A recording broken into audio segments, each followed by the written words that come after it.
بسم الله والحمد لله والصلاة والسلام على أشرف خلق الله محمد بن عبد الله صلى الله عليه وآله وصحبه وسلم تسليما كثيرا أما بعد.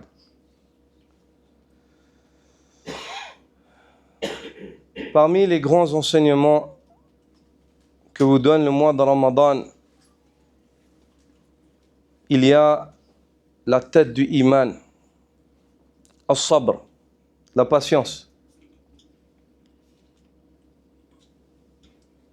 Et on va voir à la sortie du mois de Ramadan qui sont ceux qui se sont éduqués à la patience à laquelle nous oriente ou vers laquelle nous oriente le mois de Ramadan.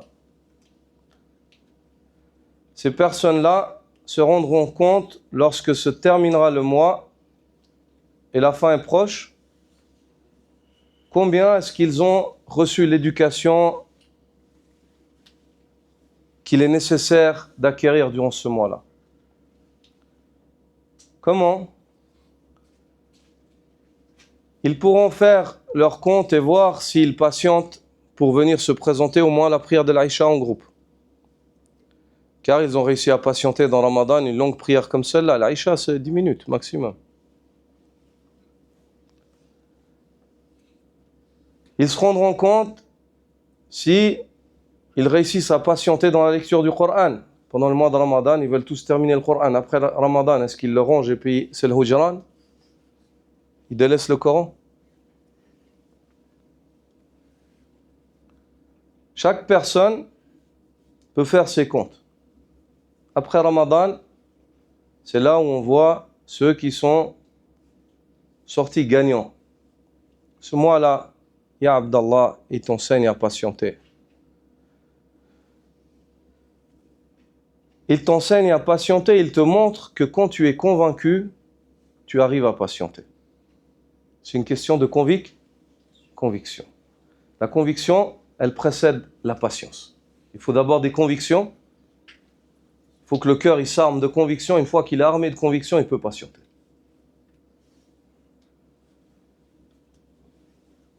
Et c'est ce à quoi le prophète sallallahu alayhi wa sallam fait allusion lorsqu'il dit « Celui qui jeûne le mois de Ramadan avec foi, conviction, espoir de récompense », c'est-à-dire il fait l'effort, il patiente pour arriver à quelque chose, pour réaliser, pour bâtir. Ses péchés précédents lui seront pardonnés. Il est primordial que cette conviction dont vous faites témoignage dans le mois de Ramadan, et on se réjouit qu'on voit ça, la mosquée elle se remplit, les frères ils patientent, Allahumma barik. On voit qu'il y a du ilm, du yaqin derrière cela. Les gens ils savent pourquoi ils viennent ici. On aimerait voir que cela continue après Ramadan.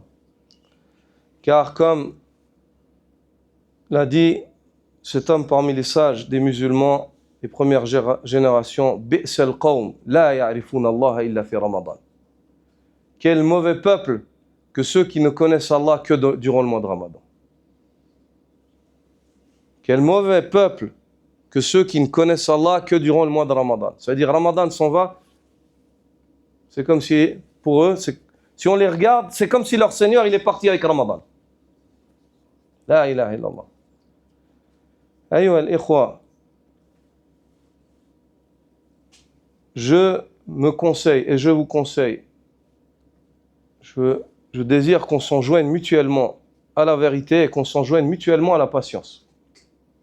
On s'en joint mutuellement à la vérité, la science, le savoir, Allah a dit, le prophète sallallahu alayhi wa sallam a dit, et on s'en joint mutuellement à la patience. Vas-y, Akhi, on sait, on a appris ça, il faut qu'on le mette en pratique. Oublie pas, Allah il a dit, le prophète sallallahu alayhi wa sallam il a dit, on est convaincu, on va trouver ça auprès d'Allah. Ça, c'est la communauté. Ça, c'est une communauté brillante. C'est comme ça qu'étaient les Sahaba, radiyallahu anhu.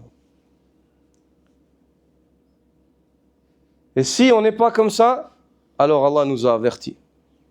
On est perdu. Wal asr, je jure par le temps. Innal insana lafi khusr. Tous les hommes sont perdus. Illa, si ce n'est, alladhina amanu, ceux qui ont la foi. Wa amilu salihat, ils font don d'œuvres vertueuses. Wa tawasaw bil haqq, s'encouragent mutuellement à la vérité. وَتَوَصَّوْا بِالصَّبْرِ s'encouragent mutuellement à la patience. Ça, c'est al-awsaf al-munjiyah min al-khusran. C'est les critères pour se sauver de la perte. La perte assurée. Allah Azza wa Jal jure par le temps. وَيُؤَكِّدْ إِنَّ الْإِنسَانَ لَفِي خُسْرٍ. Je jure par le temps. N'ayez aucun doute. Soyez sûrs et convaincus que la race humaine, elle est dans une perte assurée. Sauf ces 4 critères. Le savoir, la mise en pratique, le fait de se conseiller la da'wa et le fait de patienter. Si tu veux tout sauver. Celui qui réalise ces 4 critères, il est sauvé ici de son vivant. Il est sauvé dans sa tombe. Il répond aux malaïka quand il est questionné. Il est sauvé le jour où il est ressuscité. Il est ressuscité avec les prophètes, les véridiques, les martyrs et les vertueux. Et il fait partie d'eux. Il a gagné. Des hommes qui ont vécu avec ça, ils ont réalisé ça toute leur vie, c'est arrivé peut-être même au moment où on les a tués, où on a fait l'homicide sur eux, ils ont dit « Fuztu wa rabbil Kaaba ». Ali ibn Abi Talib, lorsqu'on l'a poignardé, c'est quoi la parole qu'il a dit? « Fuztu wa rabbil Kaaba ». Il a dit « J'ai gagné par le Seigneur de la maison ». Il vient de ramasser un coup de couteau, c'est la mort qui se présente à lui. Il dit « Fuztu wa rabbil Kaaba ». Il dit « J'ai gagné par le Seigneur de la maison ». J'ai gagné pourquoi? Parce que j'ai vécu dans la foi, dans le savoir, dans la mise en pratique, j'ai pratiqué. J'ai essayé d'obéir à Allah au maximum. Quand je savais une chose, je la faisais. J'ai appelé les gens, je les ai conseillés. Et j'ai patienté jusqu'à ce que je rencontre Allah. Fuztu wa rabbil Kaaba. Je me suis sauvé de la perte dans laquelle sont l'humanité. Soyez convaincus, les frères. Ce mois, il est venu vous enseigner la conviction, ce qu'elle peut amener. Regardez, vous êtes capable de ce que vous êtes capable de faire quand vous êtes convaincu. Vous êtes convaincu que vous avez une récompense comme si vous priez toute la nuit. Vous êtes venu vous patienter. Vous êtes convaincu que vous êtes récompensé pour votre jeûne. Vous vous abstenez de boire et de manger. La conviction, puis ensuite vous patientez pour honorer vos convictions par les actes, par la mise en pratique. Ça, c'est le din. En islam, ça, c'est la religion des musulmans. L'islam, il est simple. Ça, c'est notre religion. Depuis les premiers musulmans jusqu'à aujourd'hui, notre din, il n'a pas changé. C'est ça. Et ceux qui viennent torsionner, oui, si, oui, ça, ils sont comme ci, ils sont comme ça, mets les deux côtés. Ça, c'est notre din. Notre din, il est clair. Al-ilmu qala Allah, wa qala rasuluhu, wa qala sahaba, hum ulul irfani. La science, c'est Allah a dit, le prophète sallallahu alayhi wa sallam a dit, et les compagnons ont dit, c'est eux qu'on prend en considération là-dedans. Alhamdulillah. Apprenez cette patience. Et la patience, c'est, par rapport à la foi, c'est la tête. Ali radiyallahu ta'ala anhu a dit « Innama sabru bi manzilatil iman, innama sabru bi manzilatil iman, bi manzilatil ra'si min al-jasad » La patience par rapport à la foi, elle est comparable à la tête par rapport au corps. La iman liman la sabra la. Il a dit donc, il n'y a pas de foi pour une personne qui ne patiente pas. C'est comme un corps sans tête. Maqtu' ar-ras. La hayata la. Un corps sans tête, il n'y a plus de vie dedans. Une foi sans patience, il n'y a pas de vie dans cette foi-là. Elle est morte. Vous devez patienter. Et le mot sabr, si vous voyez, la langue arabe, c'est une langue très forte et très expressive. Même dans la construction des mots et les lettres qui sont employées. La première lettre du mot sabr, c'est une lettre avec emphase. Sa. C'est pas facile. Et c'est bizarre. Et à la fin, br, sabr. Le début du sabr, il est difficile, mais sa fin, elle est légère. Regardez, dans la langue, tellement c'est une langue forte, la langue arabe, même dans la construction des mots, elle t'oriente vers ce que ce mot, il implique. Même dans les lettres qui sont employées. Tu ne trouves pas une langue comme ça. Il n'y a pas. Dans la langue arabe, même quand il y a une prolongation dans le mot, elle t'oriente vers un sens. Elle t'oriente vers quelque chose à comprendre. Il y a une sagesse à tirer de ça. Le sabr, as-sabru kasmihi, comme a dit le poète, le sabr, il est comme son nom l'indique. Il est murr, il est amer. Dans son goût, comme le mot, il n'est pas difficile, pas facile à dire. Sabr, sabr, asbir. C'est pas comme si tu dis ijlis, iqra, istarih, kul, nim. يعني كلمات خفيفة. أصبر. Patiente. Hein? Ça veut dire que c'est pas facile. يدل على الصعوبة. Ça te montre qu'il y a des difficultés. مشقة, مجاهدة. Qu'il y a de la difficulté. Le mot sabr, il n'est pas facile. Et sa réalité, elle n'est pas facile. Mais sa finalité, elle est délicieuse. Parce que celui qui patiente, wallah, il va gagner. Il va trouver un délice à la fin de sa patience. Il va trouver un délice. Et jamais une personne, elle va regretter d'avoir patienté. Jamais. Une personne qui patiente pour Allah, elle ne va jamais regretter. Et Allah subhanahu wa ta'ala, il accorde aux patients une récompense sans compter. Innama yuwaffa as-sabiruna ajrahum bighayri hisab. Allah azza wa jalla dit, et les patients recevront leur récompense sans compter. Sans compter. Une énorme récompense.